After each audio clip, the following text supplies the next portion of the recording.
Board 2023 का notification आ चुका है, ये आप लोगों को पता है। और मैंने एक वीडियो भी बनाया था जो आप लोगों को मिल गया होगा, और यहां तक कि मैंने सारा नोट्स वगैरह भी सारा आप लोगों को प्रोवाइड करा दिया है। तो अब देखिए, जेई जितना इंपॉर्टेंट है, नीट जितना इंपॉर्टेंट है, उतना ही इंपॉर्टेंट बेटा आप लोगों का ये बोर्ड का भी पेपर है। यस और नो? उतना ही इंपॉर्टेंट क्या है? बोर्ड के भी पेपर है। बोर्ड में कम से कम आपके 90% तो आने ही चाहिए, 90 प्लस तो कम से कम आए, क्योंकि आपको पता है कि 75% वाला क्राइटेरिया है। गवर्नमेंट जो है कभी भी इधर उधर कर रही है, ये तो आपको पता है। तो अभी हमारे पास ये 50 डेज स्ट्रेटेजी क्या होना चाहिए बोर्ड के पॉइंट से। पहली बात देखो, जो भी चैप्टर है उसके एनसीईआरटी तो आप लोगों ने ऑब्वियसली फिनिश कर लिया होगा अच्छे से, ठीक है। अगर एनसीईआरटी नहीं फिनिश किए हैं तो पहले टारगेट देखिए कि या तो एनसीईआरटी फिनिश करें या एनसीईआरटी का जो बेस है वो फिनिश करें। अगर कोई टीचर कह रहे हैं कि मैं एनसीईआरटी बेस का सारा कुछ पढ़ा रहा हूं तो उसको फिनिश कीजिए। कहने का मतलब क्या हुआ कि जो भी कॉन्सेप्ट आपने पढ़ा है, मतलब फिजिक्स की बात करते हैं, जो कॉन्सेप्ट आपने पढ़ा है, जो भी डेरिवेशन आपने किए हैं, ठीक है, उसको फिर से एक एक बार करके करना स्टार्ट करो और कोशिश कीजिए कि बिना देखे आपसे हो रहे हो। इस बात का ध्यान रखना है। इसके बाद जितने भी फॉर्मूला है उसका जो लिस्ट आप लोगों ने पहले ही बना लिया होगा, नहीं बनाए हैं तो फॉर्मूला लिस्ट जो है वो जरूर अपने टीचर से ले लीजिए या खुद से बनाइए और उसको बार बार रिवाइज करना है। क्योंकि मोस्टली जानते हो बच्चों को मैं क्या देखता हूं कि फॉर्मूला ही भूल जाता है पेपर में जाके। तो इसीलिए फॉर्मूला जो है वो एकदम अप टू डेट होना चाहिए आप लोगों का। इसके बाद जो क्वेश्चन आप लोग करते हैं, ठीक है, न्यूमेरिकल करते होंगे, फिजिक्स में, मैथ्स में सारे क्वेश्चंस करते होंगे, एग्जांपल्स करते होंगे एनसीईआरटी के, और केमिस्ट्री में जो है जितने टाइप के क्वेश्चंस होते हैं वो सारे करते हैं। तो उस क्वेश्चन को टारगेट बना लो कि एवरीडे कम से कम हमें एक चैप्टर तो फिनिश करना ही करना है, उसके क्वेश्चंस करने ही करने हैं। इसमें आपके 2 से 3 घंटे लगेंगे, ठीक है, इसको जरूर देना है। एक सब्जेक्ट को अगर आपने, और एक दिन में 2 सब्जेक्ट पढ़ो। अगर आज आपने फिजिक्स पढ़ा है प्लस मैथ्स पढ़ा है तो दूसरे दिन आप फिजिक्स प्लस केमिस्ट्री ले लीजिए, नेक्स्ट डे आप केमिस्ट्री एंड मैथ ले लीजिए, और 3-3 दिन के इंटरवल पर, ठीक है, एक बार प्रॉपर कंप्लीट टेस्ट दो और उस टेस्ट का एनालिसिस होना जरूरी है। अब बहुत बच्चे पूछ रहे थे आप लोग मुझसे कि टेस्ट किस तरह का दें सर। पहली बात तो देखो बेटा, कंप्लीट टेस्ट देने की कोशिश करो। अगर तुम कहोगे सर कंप्लीट मुझे याद नहीं है तो चैप्टर वाइज टेस्ट दीजिए आप लोग। ऐसा टेस्ट देना है, चैप्टर वाइज देना है। जो चैप्टर आपका फिनिश हो चुका है उसका टेस्ट दीजिए। इस सब सब्जेक्ट की बात कर रहा हूं मैं। चैप्टर वाइज जैसे आपने दिया, मान लो फर्स्ट चैप्टर आपने दिया, सेकेंड चैप्टर आपने किया, थर्ड चैप्टर किया, फर्स्ट आपने ऐसा कर लिया, फिर टीचर को कहिए कि तीनों को मर्ज करके फिर एक टेस्ट देने के लिए कहा जाए, ठीक है। और ये सारे सब्जेक्ट की बात कर रहा हूं। फिर इसके बाद अगर इस तरह करके आपने किया, मान लो 4 टेस्ट 5 टेस्ट दे दिया, थोड़े दिन के बाद आप लोग क्या कीजिए, एक कंप्लीट टेस्ट दीजिए, ठीक है, मॉक वाला टेस्ट जिसको मॉक टेस्ट कहते हैं। और कंप्लीट टेस्ट कम से कम, मैं तो यही कहूंगा कि 20 इयर्स का कम से कम कंप्लीट टेस्ट दीजिए, ठीक है, अगर टाइम मिलता है इतना है तो। नहीं कम से कम तो 10 साल का तो कम से कम जरूर ही टेस्ट करो। और एक्स्ट्रा टेस्ट, यानी कि बहुत बच्चे क्या करते हैं कि सिर्फ पीवाईक्यू कर लेते हैं कि सर मैंने पीवाईक्यू कर लिया है, सारी बात बन जाएगी। बहुत सारे क्वेश्चन ऐसे भी आते हैं बेटा जो पीवाईक्यू से नहीं होते।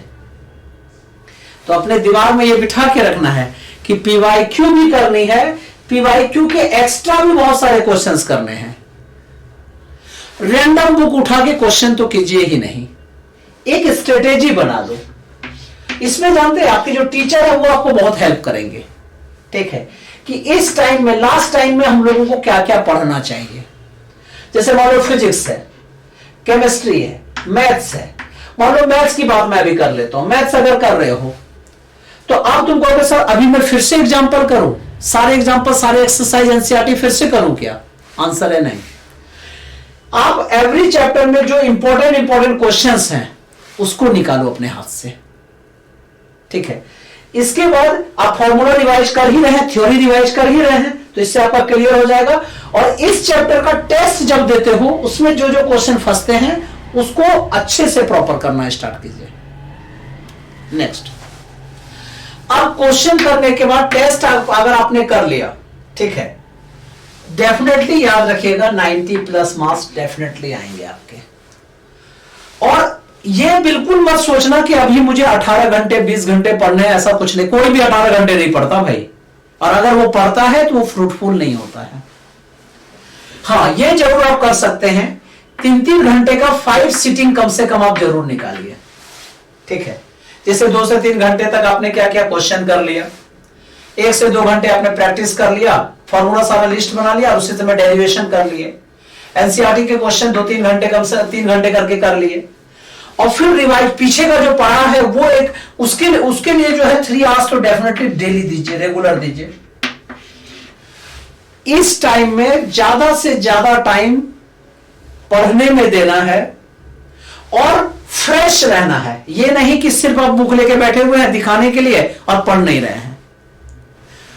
कुछ बोल कर भी पढ़ा करो, जैसे 1 आवर या 2 आवर्स जो है बोल के पढ़िए। इससे क्या होगा, जो आप बोल रहे हैं ना, जब आपके कान में जाएगा तो उससे भी आपका इंप्रूवमेंट आएगा। इसके बाद राइटिंग जब आप करते हैं, लिखते हैं जब आप, तो बहुत बार ऐसा है बिना मंबल किए हुए लिखिए, मतलब बोलना नहीं है, सिर्फ और सिर्फ 3 आवर्स लिखना है। जब तक आप सीटिंग्स नहीं लगाएंगे बेटे प्रॉपर, तब तक जो है आपकी प्रिपरेशन अप टू मार्क नहीं होगी। अब कुछ बच्चे कहते हैं कि सर बोर्ड के लिए तो ये पता चल गया, अगर मुझे जेई नीट की भी तैयारी करनी है तो मैंने पहले भी आपको बताया था कि जेई और नीट की कैसी तैयारी करनी चाहिए बोर्ड के साथ साथ, वो आप देख लीजिएगा। अभी सिर्फ और सिर्फ बोर्ड की बात कर रहा हूं। और हमेशा ध्यान रखिए कि जो भी आप पढ़ रहे हैं, ठीक है, वो आपके 15 से 20 साल के क्वेश्चन को सॉल्व करने की एबिलिटी होनी चाहिए।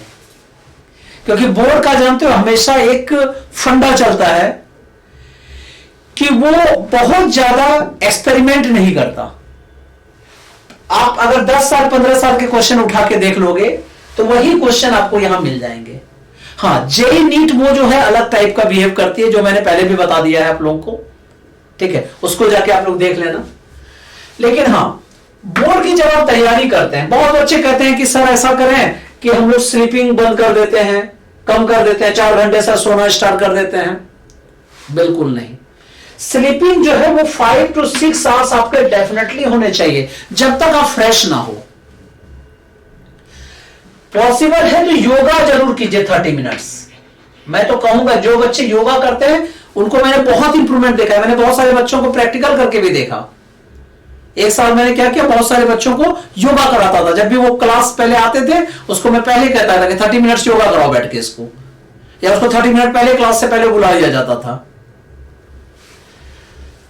तो कहने का मतलब फिर से मैं रिवाइज करा देता हूं कि सबसे पहले आप एनसीईआरटी के कॉन्सेप्ट कीजिए और डेरिवेशन तो सारा कीजिए। फिजिक्स में भी, मैथ्स में सारा फॉर्मूला को प्रूव कर लो। और बहुत कम टाइम लगता है बेटा इसको। फॉर्मूला लिस्ट तो इसको तो समझो कि ये मंत्र है, इसको तो एवरी डे आपको रिवाइज करना है, एवरी डे रिवाइज करना है इसको आप। इसके बाद क्वेश्चंस कीजिए। टेस्ट जो है वो रेगुलर देना है। अब ये भी नहीं कि मतलब रेगुलर मींस ये मत समझना कि रोज रोज टेस्ट देना है। एक इंटरवल बना लो कि 2 दिन के बाद मुझे टेस्ट देना है जी, 3 दिन के बाद टेस्ट देना है, आज मुझे फिजिक्स का देना है, 2 दिन बाद केमिस्ट्री का देना है, उसके बाद फिर मैथ्स का देना है। इस तरह से जो बायो के बच्चे हैं वो 2 दिन बाद बायो के टेस्ट देंगे। ये जरूर कीजिए। और एक बार जान लो कि बोर्ड का जो भी आप प्रिपरेशन कर रहे हैं वो नीट या जेई से अलग नहीं है। अगर मुझे कोई कहा जाएगा कि सर आप एक सेंटेंस में इसको डिस्क्राइब कीजिए, तो मैं कहूंगा कि board is the subset of JEE. और board is subset of NEET. ठीक है, बोर्ड में जो भी आप पढ़ते हो वो सारा जेई को बूस्टअप करता है। आप बोर्ड में जो भी पढ़ते हैं, बोर्ड के लिए जो भी पढ़ते हो, वो सारा नीट को क्या करता है, इंप्रूव करता है। ठीक है, लेकिन हां, NEET is not subset of board. ऐसा नहीं कि आपने सोचा कि बोर्ड की तैयारी कर ली तो नीट की सारी हो गई जी, ऐसा नहीं। नीट में बहुत सारा अलग चीज पूछा जाता है, क्योंकि उसका जो मोड है वो अलग है, अलग टाइप से पूछता है। बोर्ड का मेन एम होता है कि आपके कॉम्प्रिहेंसिव स्टडी कितना है वो देखा जाए, आपकी राइटिंग स्किल कैसी है वो देखा जाए। और नीट और जेई का होता है कि आपका एनालिसिस पावर कैसा है उसको चेक किया जाए, आप कितना इन डेप्थ सोच पाते हो इसको चेक करने के लिए जेई और नीट जो है वो एग्जामिनेशंस लेती है। तो आज मैंने सारी बातें ये सब कर ली हैं, और अब आप लोग सिर्फ और सिर्फ मोटिवेशन वीडियो देखना बंद करो बेटे, आप लोग पढ़ना अब स्टार्ट करो। चलिए, okay, bye, best of luck.